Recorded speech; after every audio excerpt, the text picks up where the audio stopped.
At 13:47 hours on November 9, 1944, Staff Sergeant Robert "Bob" Callahan was cramped in the tail gun position of a Boeing B-17G Flying Fortress designated Sugar Baby, watching three black dots grow larger through the plexiglass at 27,000 feet above Mersburg, Germany.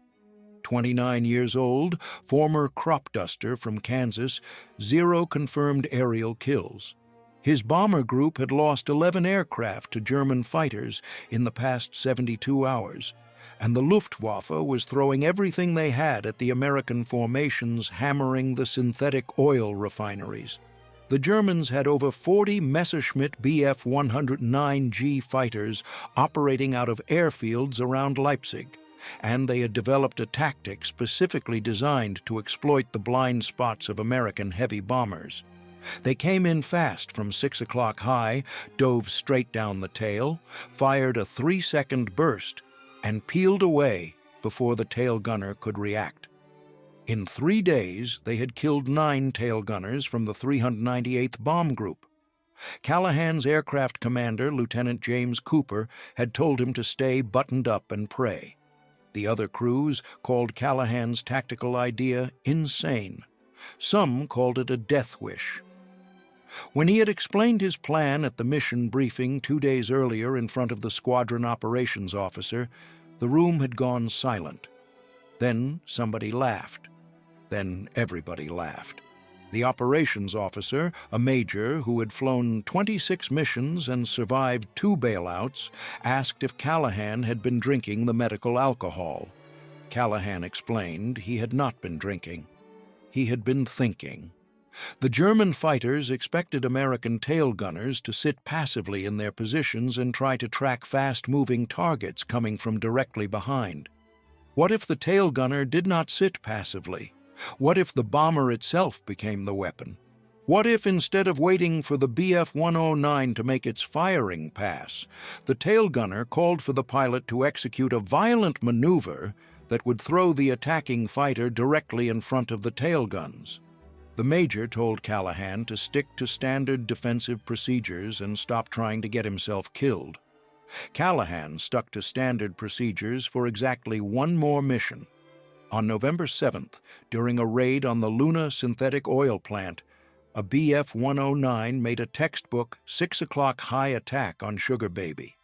Callahan tracked the fighter as it dove, fired a burst that missed by at least 50 feet, and watched the German pilot peel away untouched. Standard procedures, passive defense, no hits. That night, Callahan spoke with Lieutenant Cooper privately. He laid out his plan in detail. Cooper listened. Cooper was 23 years old, a B-17 pilot with 18 missions completed. He had seen enough men die to know that standard procedures were not working against the new German tactics. He told Callahan they would try it once. If it worked, they would keep doing it. If it got them killed, well, they were probably going to get killed anyway. The 3 black dots were Bf-109G-6 fighters, and they were closing fast. Callahan could see the distinctive angular wings and the bulge of the 20mm cannon firing through the propeller hub. The lead fighter was approximately 2,000 yards out and diving at a 60-degree angle. Airspeed probably 450 miles per hour. Closure rate over 600 miles per hour. Standard procedure said Callahan should open fire at 800 yards and pray he got lucky. But standard procedure was getting men killed. Callahan had watched it happen too many times. He had seen tail gunners fire long bursts at maximum range, watch their tracers arc harmlessly past the attacking fighters, then die when the German pilots pressed their attacks and put 20mm cannon rounds through the tail section. The problem was simple. A tail gunner in a B-17 was trying to hit a target moving at over 400 miles per hour while sitting in a platform moving at 180 miles per hour. The relative motion made accurate shooting nearly impossible beyond 300 yards. But German fighters did not have to close to 300 yards to kill you. They could fire from 500 yards and let their momentum carry them through. Their closing speed gave them the advantage. Their speed was their weapon. Unless you could turn that speed into a liability. Callahan keyed his intercom. His voice was steady despite the adrenaline flooding his system. "Pilot, tail gunner, bandits 6 o'clock high. 3 of them, lead fighter entering attack run." Cooper's voice came back immediately. "Copy. Tail. Call it." Callahan watched the lead Bf-109 drop lower. The German pilot was lining up his shot, setting up for the classic diving attack that had killed so many American tail gunners. The fighter was now 1,500 yards out. The 2 wingmen were trailing behind in a loose Vic formation, waiting to follow their leader through the attack. Callahan could see the lead pilot through his gun sight now. Just a dark shape behind the reflective canopy, but Callahan knew what the man was doing. Right hand on the control stick, left hand on the throttle, finger resting on the trigger, eyes focused on the gun sight reticle. Waiting for the bomber to fill the sight picture, waiting for that perfect moment when distance and angle and deflection all aligned, waiting to kill. Callahan gripped the twin Browning M2 50 caliber machine guns mounted in his turret. Each gun held 500 rounds of ammunition. Rate of fire, 750 rounds per minute combined. Effective range against fighters, 1,000 yards. Maximum range, 7,000 yards, but hitting anything beyond 1,000 yards was more luck than skill. The ammunition was a mix of standard ball rounds, armor-piercing incendiary, and tracers. Every 5th round was a tracer so the gunner could see where his fire was going. The tracers burned bright orange-red as they arced through the sky, beautiful and deadly. Each 50 caliber round weighed 2 ounces and left the barrel at 2,900 feet per second. When those rounds hit a fighter aircraft, they did not just punch holes. They tore through aluminum skin like tissue paper. They shattered instrument panels. They severed control cables. They ignited fuel tanks. They killed pilots. Callahan had seen gun camera footage from other missions. He had watched 50 caliber fire walk up a fighter's fuselage and into the cockpit. He had seen fighters disintegrate when the rounds hit something critical. The 50 caliber Browning M2 was the most effective aircraft weapon America had, and Callahan had 2 of them under his control, but only if he could bring them to bear effectively. The tail position on a B-17G was cramped, cold, and isolated. Callahan sat on a bicycle-style seat surrounded by plexiglass and aluminum structure. The twin 50s pointed rearward through an opening in the tail cone. The guns were fed by ammunition cans mounted on either side of the position. Spent casings ejected down a chute and fell away into the sky. Empty brass tumbling 27,000 feet to the German countryside below. The turret could traverse 30 degrees left and right and 60 degrees up and down. Not enough to cover all possible attack angles, but enough to engage fighters coming from directly astern. The limited traverse arc was why German pilots favored the 6 o'clock high attack. They could dive down the tail and stay in the gunner's blind spot until the last possible second. By the time the tail gunner could bring his guns to bear, the fighter was already firing. The temperature at 27,000 feet was 40 degrees below 0 Fahrenheit. Callahan wore an electrically heated suit under his leather flight jacket, fleece-lined pants, boots, and gloves. Even with the heating elements, he could feel the cold seeping into his bones. His breath came in white clouds inside his oxygen mask. His fingers were stiff despite the heated gloves. If the heating system failed, he would have maybe 15 minutes before frostbite set in, maybe 30 minutes before he lost consciousness from hypothermia. Men had died from cold in the tail position, not from enemy fire, just from cold. The noise was constant and overwhelming. Four Wright R-1820 Cyclone engines, each producing 1,200 horsepower, created a roar that penetrated even the heavy leather flight helmet. Wind screamed past the tail position at over 200 miles per hour. The bomber vibrated constantly from engine harmonics and turbulence. Metal creaked and groaned. The whole aircraft felt alive, like a massive animal straining against gravity and aerodynamics and the laws of physics. Inside that noise and vibration and cold, Callahan had to track supersonic objects moving at closure rates that exceeded anything human reflexes had evolved to handle. He had to calculate lead angles and deflection by instinct. He had to fire at exactly the right moment with exactly the right amount of lead, and he had to do it while German pilots were trying to kill him. The lead Bf-109 was now 1,000 yards out. Callahan could see the fighter clearly through his gun sight. The distinctive yellow nose spinner that marked JG-27, a veteran Luftwaffe fighter wing.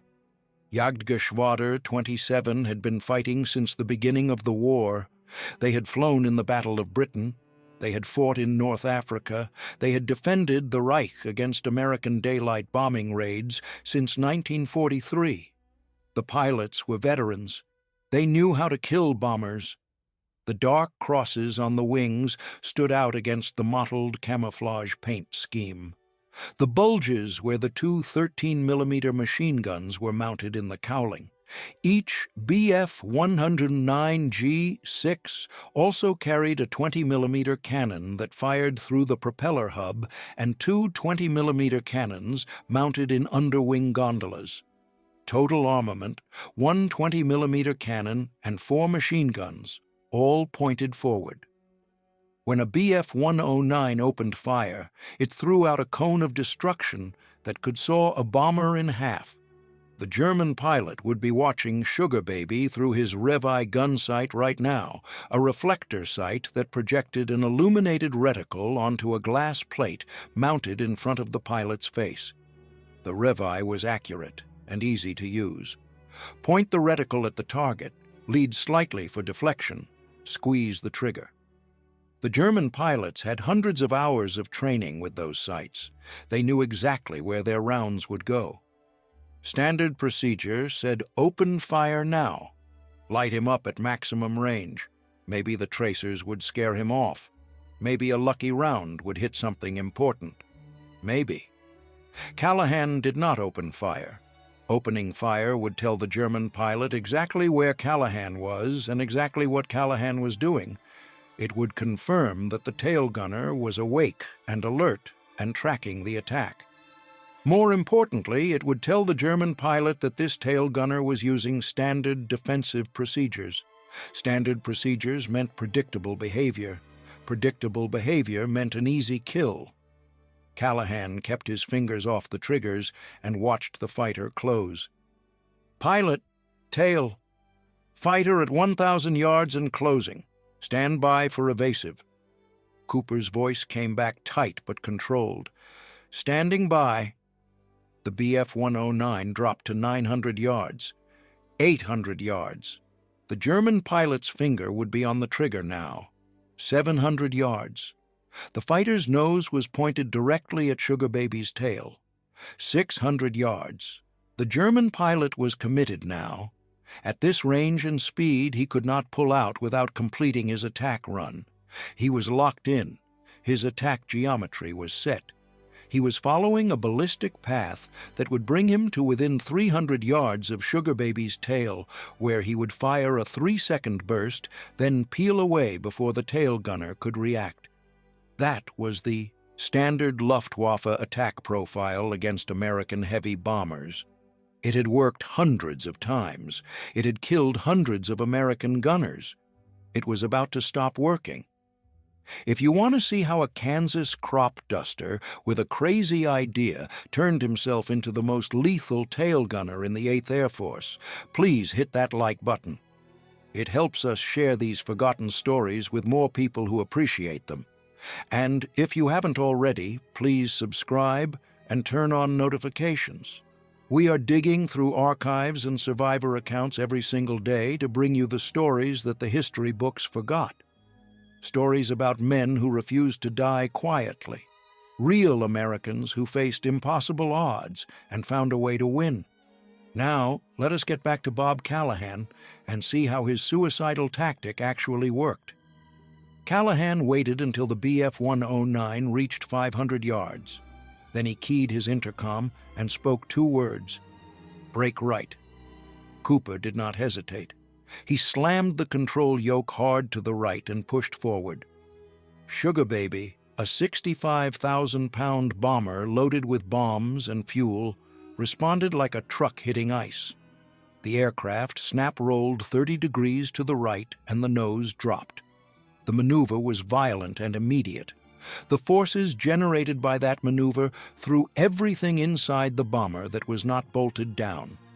Men crashed against bulkheads in other crew positions. The bombardier in the nose section hit his head against the Norden bomb site. The navigator's maps flew off his table. In the waist gun positions, the gunners grabbed for handholds to keep from being thrown against the fuselage. Ammunition cans shifted. Equipment flew. Coffee from a thermos that the radio operator had wedged into a corner splattered across instruments and bulkheads. The bomber groaned and creaked as airframe stress built up. The wings flexed. The tail section torqued. Metal rivets strained against forces they were never designed to handle in normal flight operations. But this was not normal flight operations. This was combat maneuvering at the edge of the aircraft's performance envelope. The B-17 was built tough. It could take it. And the Bf-109, traveling at over 450 miles per hour in a committed attack dive, suddenly found itself pointed at empty sky. The bomber that had been directly in front of the fighter's nose 1 second ago was now 30 degrees to the right and dropping. The German pilot's carefully calculated attack geometry collapsed. His sight picture dissolved. The bomber disappeared from his gun sight reticle. The German pilot reacted instantly. He was a professional. He had hundreds of hours of combat flying. He knew what to do when a target maneuvered. He pulled back on his stick to follow the bomber's movement. His control column came back into his lap. The Bf-109's nose pitched up. The fighter's elevator surfaces bit into the airstream and generated lift. The aircraft began to turn. But physics were not on his side. A Bf-109 traveling at 450 miles per hour in a 60-degree dive cannot change direction as quickly as a B-17 traveling at 180 miles per hour in level flight. The fighter's turning radius at that speed was enormous. The bomber's turning radius was tight. The fighter's nose came up. The bomber dropped away. The fighter tried to follow. The bomber continued turning. The 2 aircraft diverged. And for exactly 2.5 seconds, the Bf-109 was directly in front of Callahan's guns at a range of 300 yards with 0 deflection. 0 deflection meant the target was not moving across Callahan's field of view. It was moving directly away from him. No lead angle required, no complex deflection calculation needed. Just point and shoot. It was the easiest shot a tail gunner could ever hope for. Callahan pressed both triggers. The twin Browning M2s erupted. 50 caliber rounds, each one 3 inches long and weighing 2 ounces, streamed out at a combined rate of 12 rounds per second. The tracers made a solid line of fire connecting the bomber's tail to the fighter's fuselage. Callahan walked his fire from the Bf-109's tail forward. He saw strikes on the rudder, saw strikes on the fuselage, saw the canopy shatter. The German pilot never had a chance to react. The 50 caliber rounds tore through the fighter's thin aluminum skin and found critical systems, fuel tanks, control cables, engine. At 300 yards with 0 deflection, even an average gunner could hit a fighter. Callahan was not an average gunner. He had learned to shoot on his father's farm in Kansas, plinking bottles at 200 yards with a Winchester .22. He had worked as a crop duster for 5 years before the war, flying a Stearman biplane at 50 feet off the deck, judging distances and wind by instinct. He knew how to lead a moving target. The Bf-109 staggered in midair. Black smoke poured from the engine cowling. The fighter rolled inverted and began to fall. Callahan released his triggers.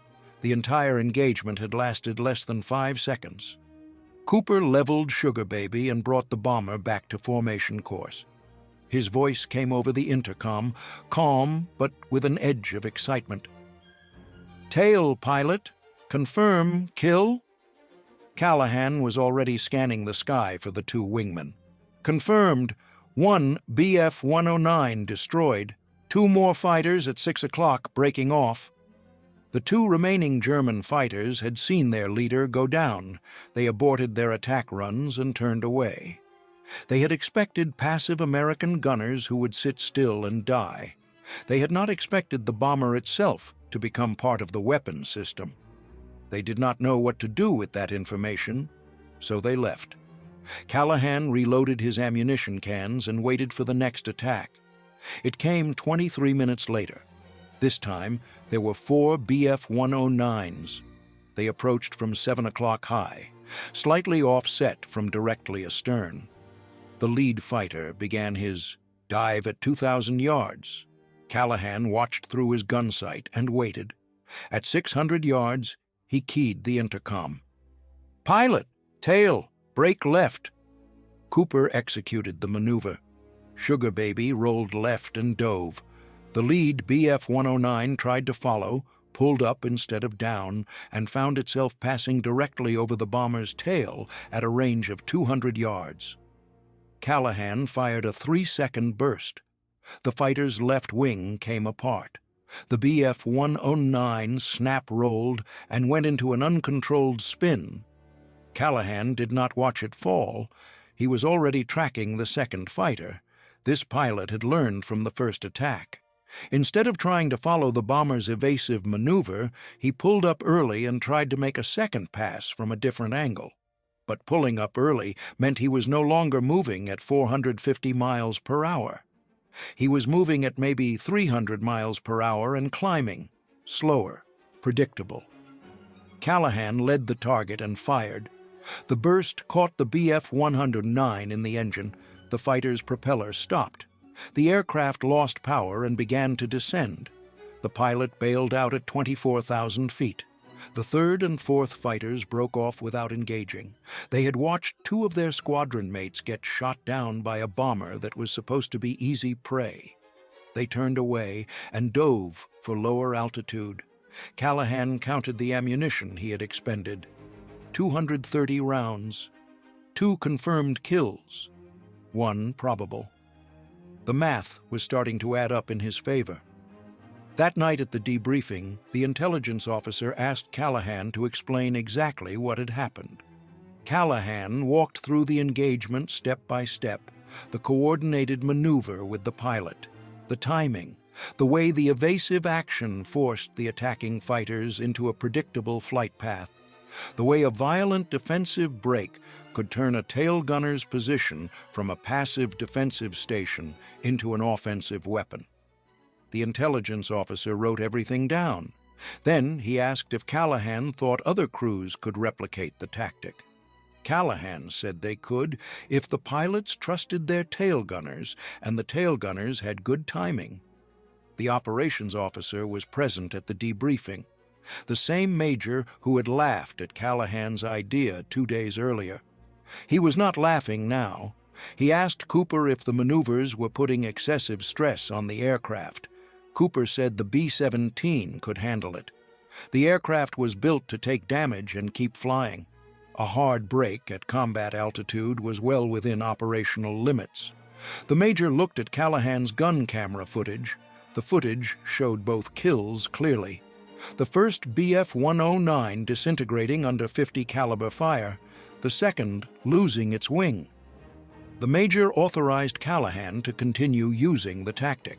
He also authorized other tail gunners in the squadron to train with their pilots on coordinated evasive maneuvers.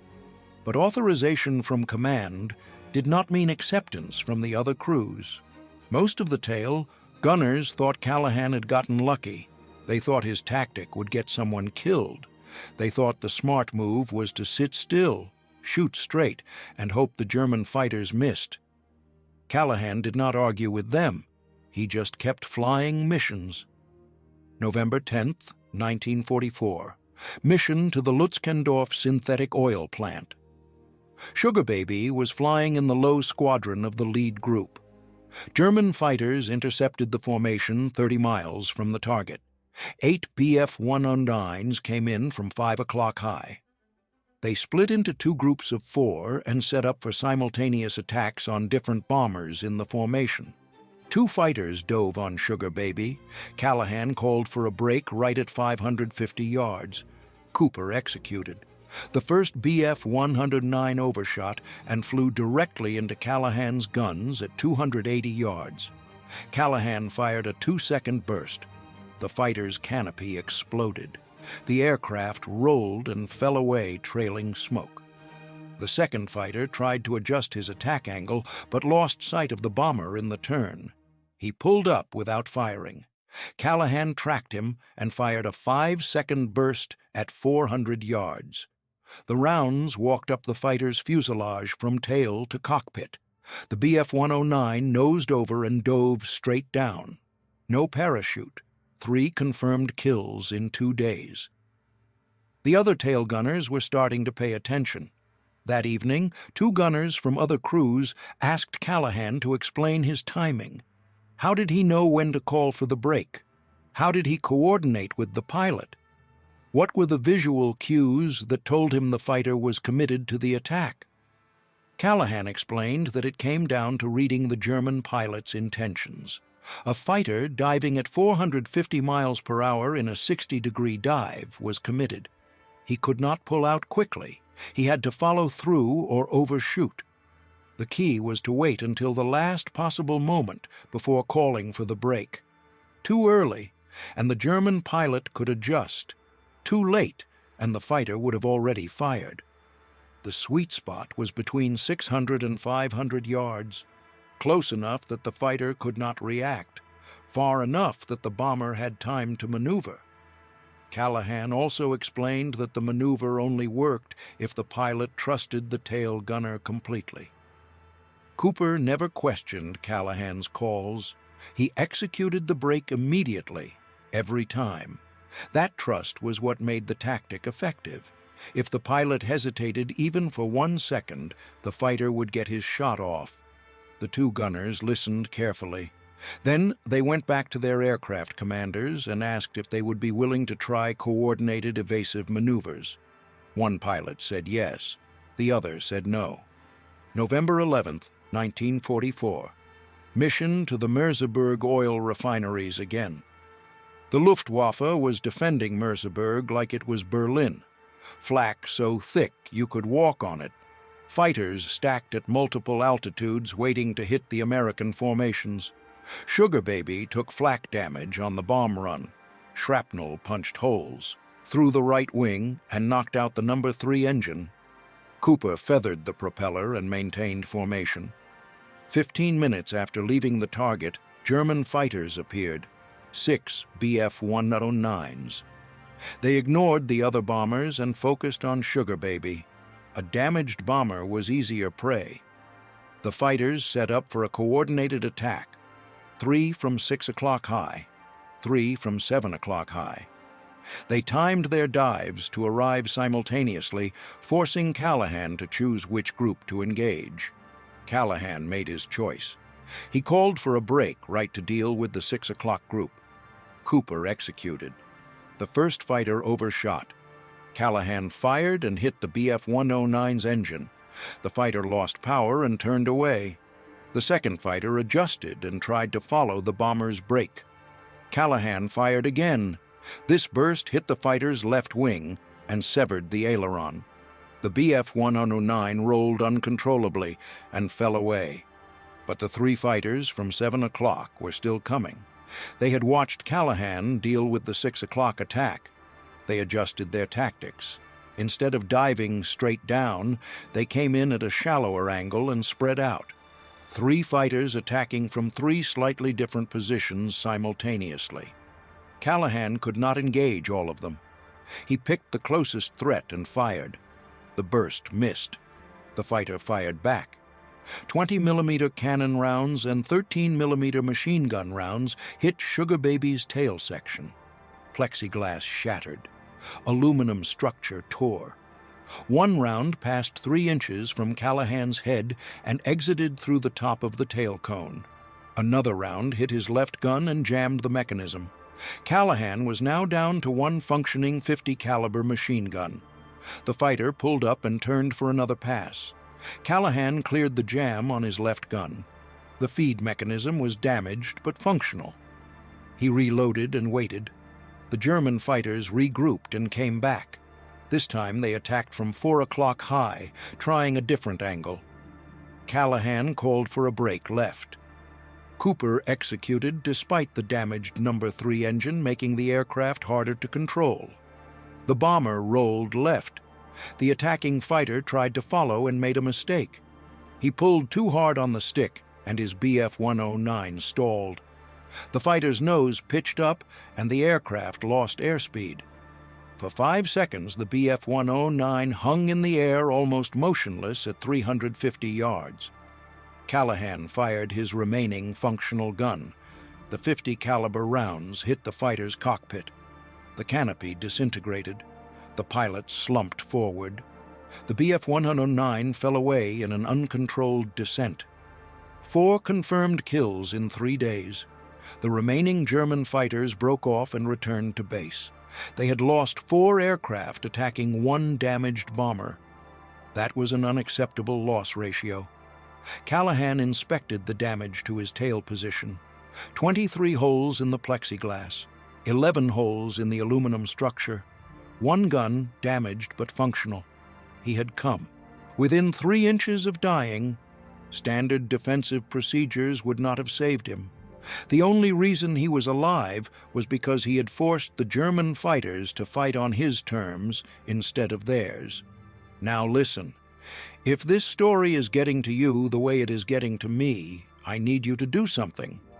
Hit that subscribe button right now. Here is why this matters. You and I, we are the last generation that will hear these stories directly from the men who lived them. Most of these guys are gone now. The ones who are still with us are in their 90s, and every single day we lose more of them. When they go, their stories go with them, unless we keep them alive. That is what this channel does. We dig through archives. We read after-action reports. We talk to the families of these men. We find the stories that never made it into the history books, and we share them with people like you, who understand that freedom was not free. These men paid for it in blood and fear and cold and noise and violence. The least we can do is remember. So subscribe, turn on the notifications, share this video with someone who needs to hear it, and let us make sure that men like Bob Callahan do not disappear into the silence of history. November 12, 1944. Sugar Baby was grounded for repairs. The maintenance crews needed 2 days to patch the holes in the tail section and replace the damaged gun mechanism. Callahan spent the downtime talking to other tail gunners. Word had spread through the bomb group about his kills. 4 confirmed in 3 days. Some of the gunners were impressed. Others were skeptical. A few were openly hostile. One gunner, a staff sergeant named Miller from a crew in the 601st Squadron, confronted Callahan in the mess hall. Miller had been flying combat missions since July. He had 0 confirmed kills and had watched 3 of his friends die in their tail gun positions. Miller told Callahan that his tactic was going to get pilots killed. Forcing a heavy bomber into violent evasive maneuvers at combat altitude was reckless. It put stress on the aircraft structure. It threw the formation timing off. It made the other bombers vulnerable. Callahan listened without interrupting. When Miller finished, Callahan asked him a simple question. How many tail gunners had been killed in the 398th Bomb Group in the past 2 weeks? Miller said he did not know the exact number. Callahan told him. 14 tail gunners dead, shot by German fighters making 6 o'clock high diving attacks. 14 men who sat in their positions using standard defensive procedures. 14 men who waited for the fighters to come to them. 14 men who died. Callahan asked Miller how many tail gunners using coordinated evasive tactics had been killed in the same period. Miller said none because only Callahan was using the tactic. Callahan said exactly. Miller walked away without responding, but 2 hours later, he found Callahan in the barracks and asked him to explain the timing again. Callahan walked him through it step by step, the visual cues, the range estimation, the coordination with the pilot. Miller took notes. The next day, Miller talked to his aircraft commander about trying coordinated evasive maneuvers. The pilot agreed to practice the tactic on a training flight. On November 14th, Sugar Baby was back in service. The mission was Gelsenkirchen, an oil refinery deep in the Ruhr Valley. Heavy flak, certain fighter opposition. The bomber stream consisted of over 300 B-17s and B-24s escorted by P-51 Mustangs. The German fighters waited until the escorts were engaged with other threats, then attacked the bombers. 10 Bf-109s dove on the formation from high altitude. 2 of them targeted Sugar Baby. Callahan was ready. The first fighter came in from 6 o'clock high at the standard 60-degree dive angle.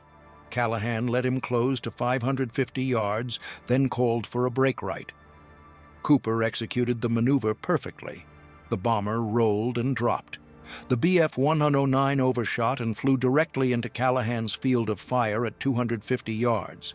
Callahan fired a 4-second burst. The rounds hit the fighter's engine and wing root.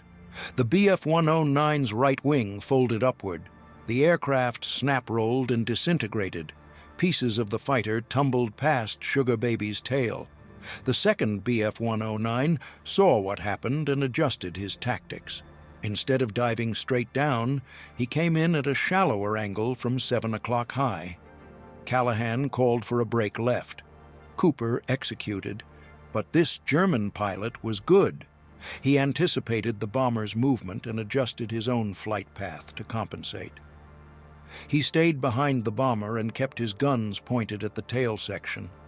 Callahan realized the pilot was adapting. The tactic that had worked 5 times was not going to work against this particular fighter. Callahan made a decision. Instead of waiting for the fighter to get closer, he opened fire at 700 yards. Long range for a .50 caliber. Low probability of hit. But Callahan was not trying to hit the fighter. He was trying to force the pilot to react. The stream of tracers passed in front of the Bf-109's nose. The German pilot saw the tracers and instinctively pulled up to avoid them. That pull created separation. The fighter climbed. The bomber continued its evasive turn. The separation increased to 900 yards. The German pilot tried to reacquire the target but had lost his attack geometry. He broke off and turned away. Callahan did not claim a kill. He had not hit the fighter, but he had forced the engagement to end on his terms. That was a different kind of victory. After the mission, the intelligence officer asked Callahan to describe the engagement with the second fighter. Callahan explained how the pilot had adapted to the evasive tactic and how Callahan had used suppressive fire to break the attack. The intelligence officer asked if Callahan thought the German pilots were learning to counter the coordinated evasive maneuvers. Callahan said yes. The Germans were not stupid. They were professional fighter pilots with years of combat experience. They would adapt. The question was whether American gunners could adapt faster. The operations major was at the debriefing again. He asked Callahan what changes needed to be made to stay ahead of the German adaptations. Callahan said gunners needed to vary the timing and direction of the evasive breaks. If every break happened at 550 yards and every break went to the right, the German pilots would learn to anticipate. Gunners needed to read each individual attack and respond differently. Sometimes break early, sometimes break late, sometimes break right, sometimes break left. Keep the German pilots guessing. Make them react instead of execute a planned attack. The Major authorized additional training flights for crews willing to practice variable evasive tactics. He also ordered the group gunnery officer to incorporate Callahan's methods into the standard combat training syllabus.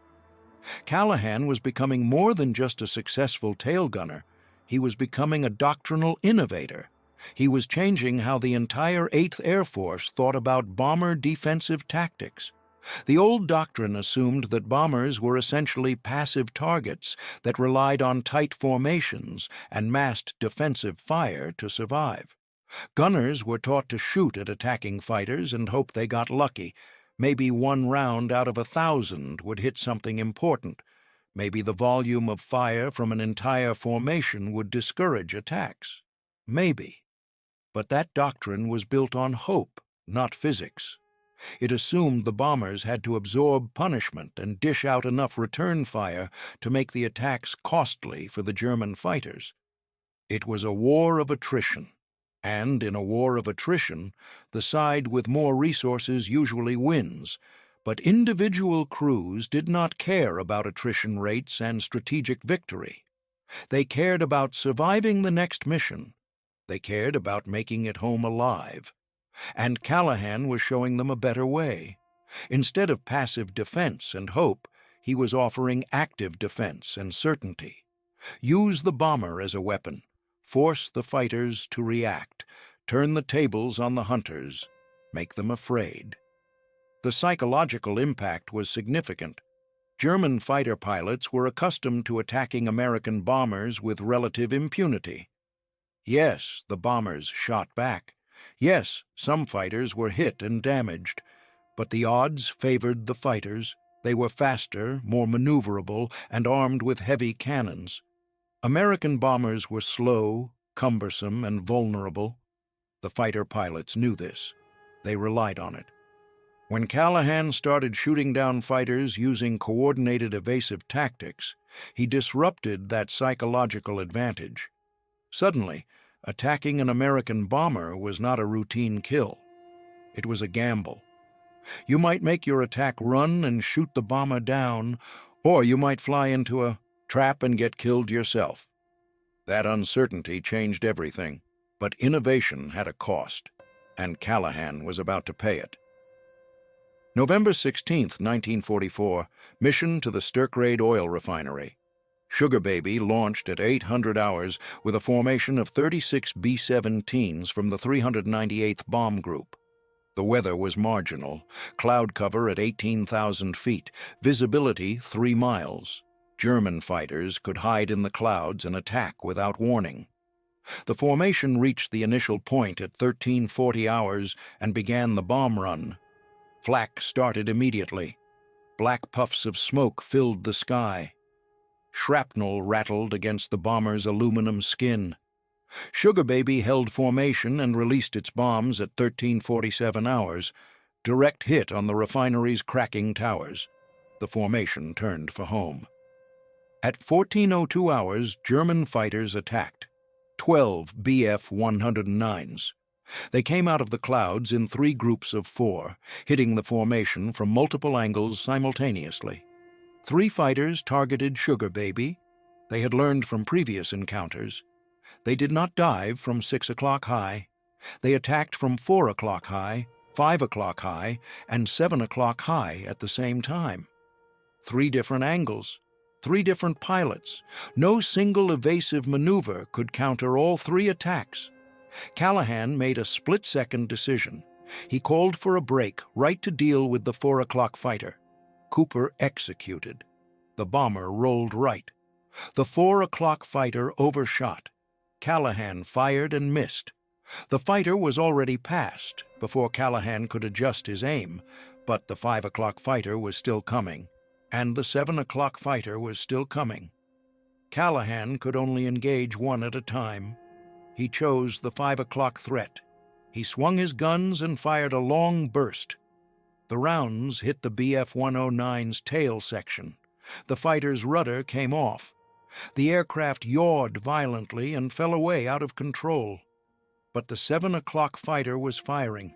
20-millimeter cannon rounds hit Sugar Baby's tail. One round exploded against Callahan's left gun mount and destroyed the weapon. Shrapnel from the explosion hit Callahan's left leg and left arm. Pain shot through his body. Blood soaked into his flight suit. Callahan ignored the pain and kept fighting. He had one gun left. The 7 o'clock fighter was pulling up for another pass. Callahan tracked the target and fired. The burst hit the fighter's cockpit. The canopy shattered. The Bf-109 rolled inverted and dove straight down. 6 confirmed kills in 4 days. But Callahan was wounded. His left arm was not working properly.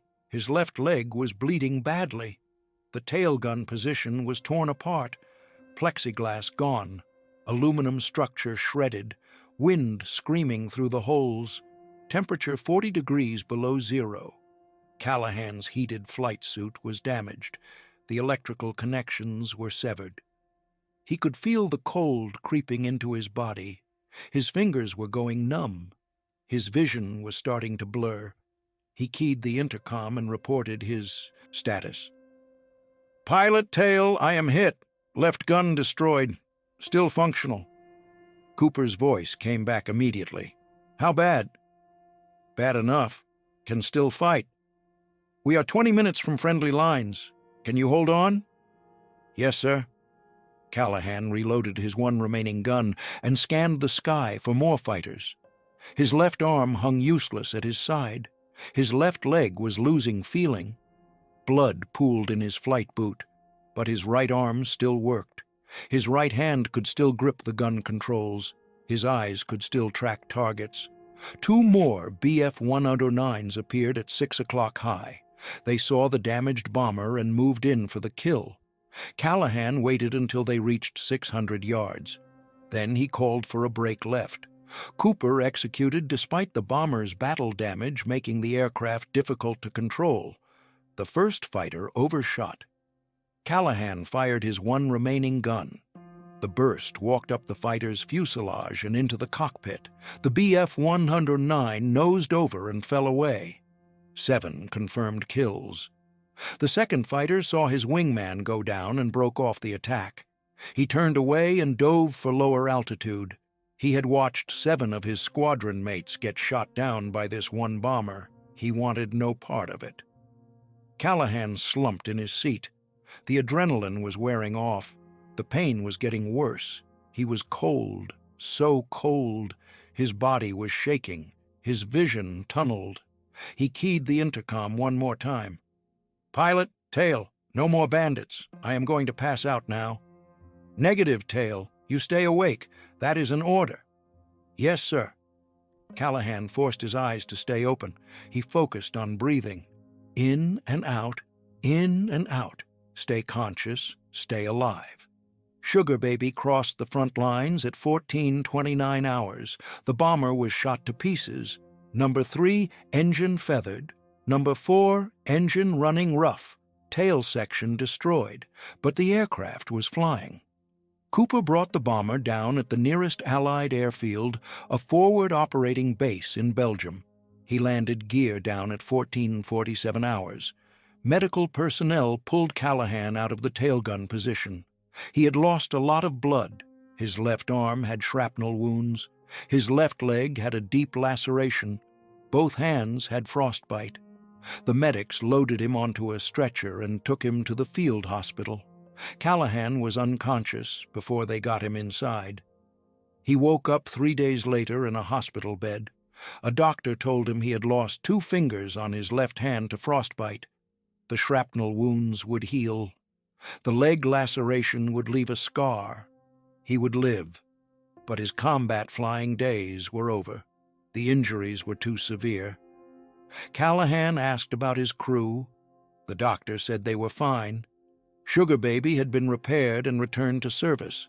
Lieutenant Cooper had put Callahan in for the Distinguished Flying Cross. The citation mentioned 7 confirmed aerial kills in 4 days using innovative defensive tactics. Callahan asked if any other tail gunners were using the coordinated evasive maneuvers. The doctor said he did not know. He was a surgeon, not an intelligence officer. But a week later, a major from 8th Air Force headquarters visited Callahan in the hospital. The major had flown from England specifically to talk to Callahan about his tactics. The major explained that after Callahan's last mission, 3 other tail gunners in the 398th Bomb Group had started using coordinated evasive maneuvers. Between November 17th and November 30th, those 3 gunners had shot down a combined 9 German fighters using variations of Callahan's methods. 0 friendly casualties. The tactic was spreading. Other bomb groups were hearing about it. Gunnery instructors were incorporating it into training programs.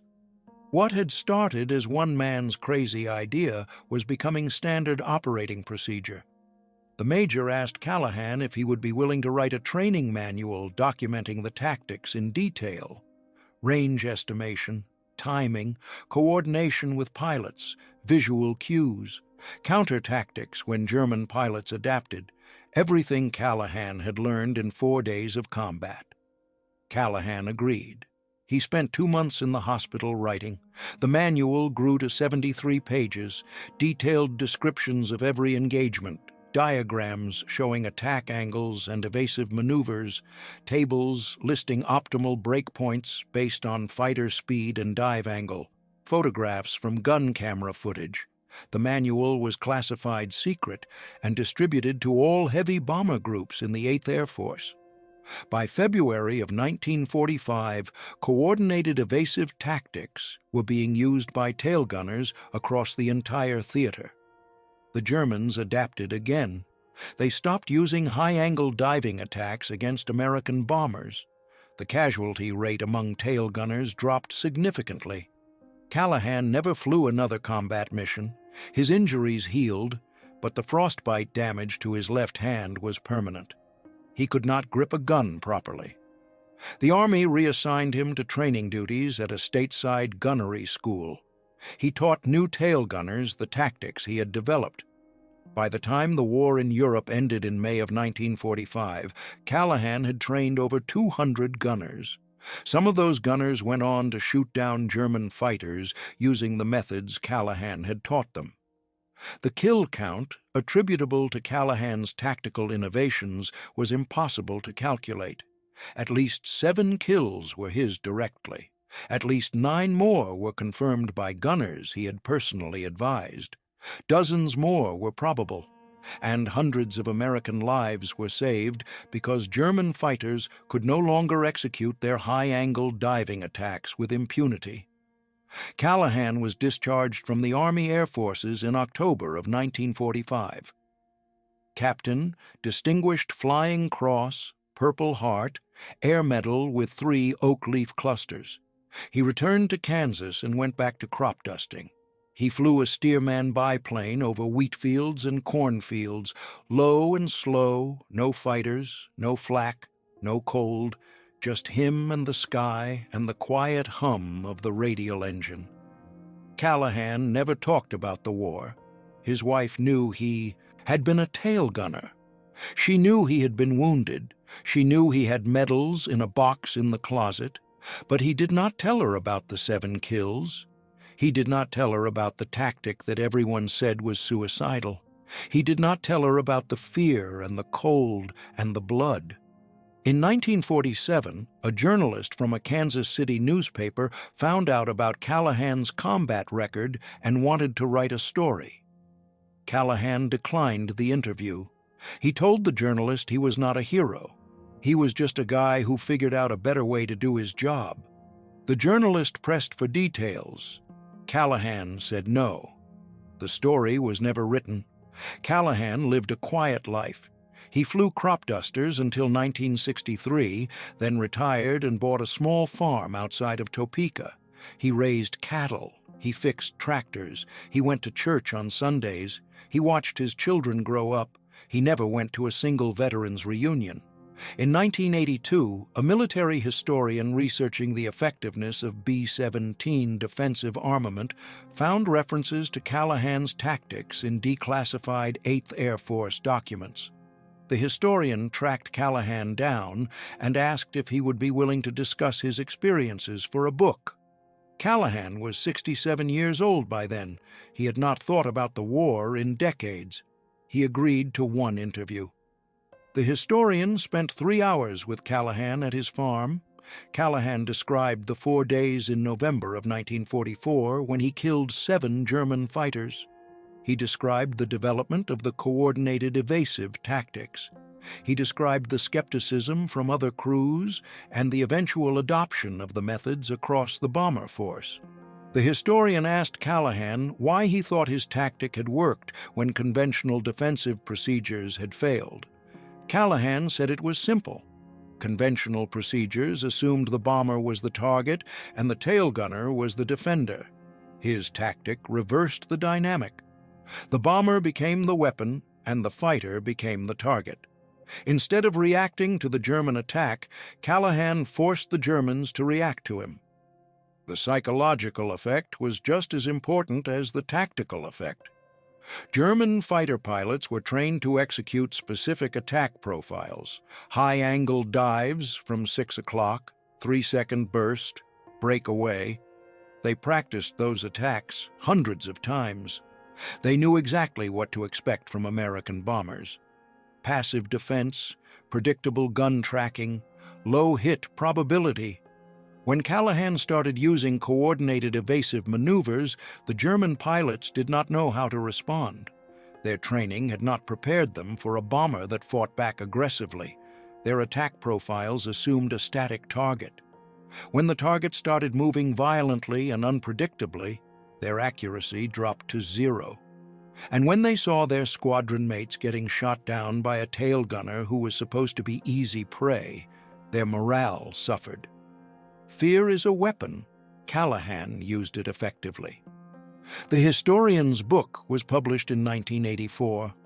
It included a chapter on Callahan's tactics and their impact on bomber defensive operations. The book sold poorly. Most readers were more interested in fighter aces and strategic bombing than in the technical details of tail gunner tactics. Callahan received 1 copy of the book in the mail. He read the chapter about himself and put the book on a shelf. He never read it again. If this story has moved you the way it has moved me, I need you to do something right now. Hit that like button. Every single like tells the algorithm to show this video to more people. And here is why that matters. We are losing these men. Every single day, another World War II veteran dies. The generation that saved the world is disappearing. In 10 years, maybe 20 if we are lucky, they will all be gone. And when they are gone, all we will have left are the stories. But here is the problem. Most of these stories were never written down. Most of these men never talked about what they did. They came home, went back to work, raised families, and kept quiet. They did not think what they did was special. They thought they were just doing their job. Men like Bob Callahan, 7 kills in 4 days, tactics that saved hundreds of lives, a legacy that changed how the entire 8th Air Force fought. And he never told anyone because he did not think it mattered. But it does matter. These stories matter. These men matter. And if we do not share these stories, if we do not hit that like button and subscribe and tell other people, then these men will disappear into the silence of history. Their courage will be forgotten. Their sacrifices will mean nothing. I refuse to let that happen. You refuse to let that happen. That is why you are here. So do me a favor. Share this video. Send it to your father, send it to your grandfather, send it to anyone who understands that freedom is not free. Let us make sure Bob Callahan and men like him are remembered.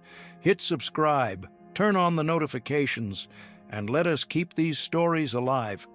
Robert Callahan died on March 14, 1998. He was 82 years old. The funeral was small. Family and a few friends from church. No military honor guard, no 21-gun salute. Callahan had specifically requested no military ceremony. He wanted to be buried quietly, the way he had lived for the past 50 years. Just another farmer from Kansas. Just another veteran who came home and never talked about the war. His son found the box of medals in the closet after the funeral. Distinguished Flying Cross, Purple Heart, Air Medal with oak leaf clusters. The ribbons were faded, the medals were tarnished. They looked like they had not been touched in decades. The son had never seen them before. He had grown up in the same house where these medals sat in a box on a shelf, and he had never known they existed. He asked his mother what they were for. She told him his father had been a tail gunner in the war, a tail gunner on a B-17 bomber. He had flown missions over Germany. He had been wounded. That was all she knew. Her husband had never talked about it, not once in 53 years of marriage, never mentioned the combat, never mentioned the kills, never mentioned the terror of sitting in that freezing tail position while German fighters tried to murder him. He had kept it all locked away inside. The son asked if there were any other records, any documents or photographs or letters, anything that might explain what his father had done during the war. His mother did not know, but she suggested he contact the military. They might have records. The son contacted the Air Force Historical Research Agency at Maxwell Air Force Base in Alabama. He explained that his father had passed away and that the family was trying to learn about his military service. The agency asked for basic information: name, rank, service number, unit designation. The son provided what he knew. 2 weeks later, a package arrived in the mail. Inside were copies of mission reports, award citations, combat assessments, and a 73-page training manual titled Coordinated Evasive Tactics for Heavy Bomber Tail Gunners. The author was listed as Captain Robert J. Callahan. The son spent an entire evening reading through the documents. He learned that his father had flown 27 combat missions over Germany between October and November of 1944. He learned that his father had developed an innovative defensive tactic that other tail gunners thought was suicidal. He learned that his father had used that tactic to shoot down 7 enemy fighters in 4 days, then been severely wounded on his last mission. He learned that his father had written a training manual while recovering in the hospital, and that manual had been distributed throughout the 8th Air Force and saved countless American lives. He learned that his father had trained over 200 tail gunners after returning to the United States. He learned that military historians considered his father's tactical innovations to be among the most significant developments in bomber defensive operations during the entire war. He learned all of this about a man he had known his entire life, a man who had taught him to drive a tractor, a man who had helped him with homework, a man who had attended his high school graduation and his wedding, a man who had held his grandchildren, a man who had never once mentioned that he was a war hero. The son asked his mother why his father had kept it all secret. She thought about it for a long time before answering. Then she said maybe he did not want to remember. Maybe the memories were too painful. Maybe he had seen too many men die. Maybe every time he looked at those medals, he thought about the friends who did not come home, the crews that went down in flames, the tail gunners who died doing the same job he did, but without the innovative tactics that kept him alive just a little bit longer. Or maybe, she said, he just did not think it mattered. Maybe he thought what he had done was just his job, nothing special, nothing worth talking about. A lot of men from that generation were like that. They did extraordinary things under impossible circumstances, then came home and went back to being ordinary. They did not seek recognition. They did not want parades. They just wanted to live quiet lives and forget about the war. The son understood. But he also felt a profound sadness. His father had been a genuine American hero. He had saved lives. He had changed the course of aerial warfare. He had earned the respect of his peers and the gratitude of his nation. And he had died without anyone knowing, without anyone understanding what he had accomplished. The son made a decision. He would honor his father's memory by making sure the story did not die with him. The son donated his father's medals to the National Museum of the United States Air Force at Wright-Patterson Air Force Base in Ohio. The medals are on display in the World War II gallery. A small placard describes Callahan's service. Most visitors walk past without stopping. The medals look like any other World War II decorations, but they are not.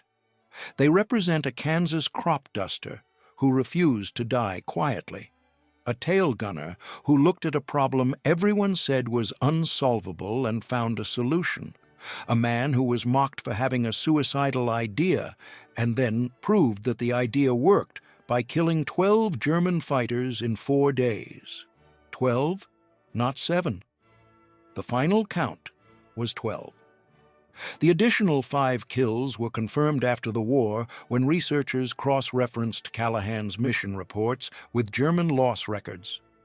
On November 19, 1944, 5 days after Callahan was wounded, a formation of B-17s from the 398th Bomb Group was attacked by Bf-109s from Jagdgeschwader 27.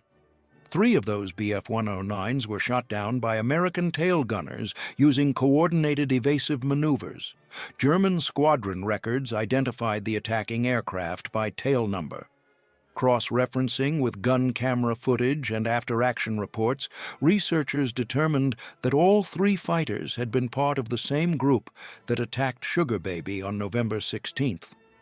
The German pilots had learned to fear the new American tactics. Their attack profiles had been disrupted, their confidence had been shaken, and 5 days after Callahan was shot down, they made mistakes that got them killed.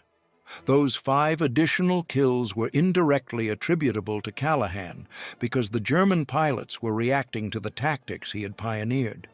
12 confirmed kills, 4 days of combat. One man with a crazy idea that everyone said would get him killed. Instead, it changed how an entire Air Force fought. The B-17G Flying Fortress designated Sugar Baby flew 47 combat missions. It was never shot down. The aircraft survived the war and was flown back to the United States in June of 1945.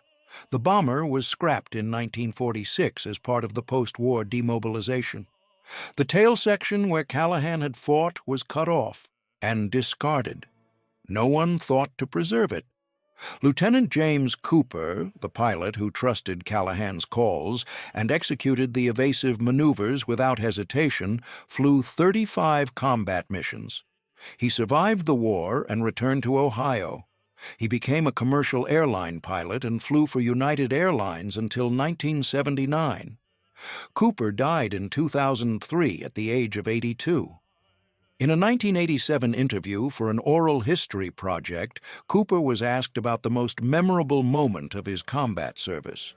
He said it was the day his tail gunner shot down 2 German fighters in one engagement using a tactic everyone said was impossible. The interviewer asked Cooper if he had been afraid the violent evasive maneuvers would overstress the aircraft. Cooper said no. He trusted his tail gunner. If Callahan said break right, Cooper broke right. If Callahan said break left, Cooper broke left. No questions, no hesitation. That trust kept them both alive. The training manual Callahan wrote in 1945 remained classified until 1973. When it was finally declassified, copies were distributed to Air Force historical archives and military libraries. The manual is now available online through the Air Force Historical Research Agency. Researchers studying World War II aerial combat tactics still reference it. The manual's clinical descriptions of attack geometry and evasive timing remain relevant even in the jet age. The principles Callahan identified, forcing the enemy to react instead of execute, creating unpredictability, using your platform as a weapon instead of just a firing position, those principles are still taught to military aviators today. Callahan never knew his manual was still being used. He died 5 years before it was posted online. He never knew that Air Force Academy cadets studied his tactics in classroom lectures. He never knew that his name appeared in doctoral dissertations on the evolution of defensive aerial combat. He never knew that military historians considered his tactical innovations to be among the most significant developments in heavy bomber operations during World War II. He just thought he was a guy who figured out how not to get killed. But he was more than that.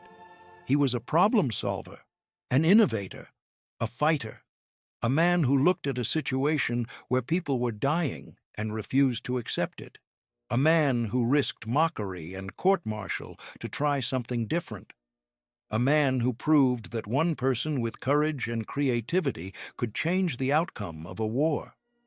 Robert Callahan, Kansas crop duster, Staff Sergeant, United States Army Air Forces, tail gunner on a B-17G Flying Fortress, 12 confirmed kills, 4 days of combat, the man they said was suicidal, the man who proved them all wrong. Thank you for watching. Thank you for listening to this story. Thank you for making sure Bob Callahan is not forgotten. If this moved you, if this meant something to you, hit that like button right now. Share this video with someone who needs to hear it. And subscribe, because we are doing this every single day. We are finding the stories that history forgot, the men who did impossible things, the heroes who never got parades, the warriors who came home and went back to work and never said a word. They deserve better. They deserve to be remembered. And you are helping make that happen. Drop a comment right now and tell us where you are watching from. United States, Canada, United Kingdom, Australia, Germany. Our community is all over the world. We are all here for the same reason. We refuse to let these men disappear. Tell us your story. Tell us if your grandfather served. Tell us if you served. Tell us if this story reminded you of someone you know. Let us build a community of people who understand that memory is a sacred duty. These men gave everything. The least we can do is remember their names and tell their stories. Bob Callahan, November 1944, Western Front, 12 kills, 4 days. The man who turned a B-17 tailgun position into the most dangerous place in the sky for German fighter pilots. Thank you for keeping his memory alive.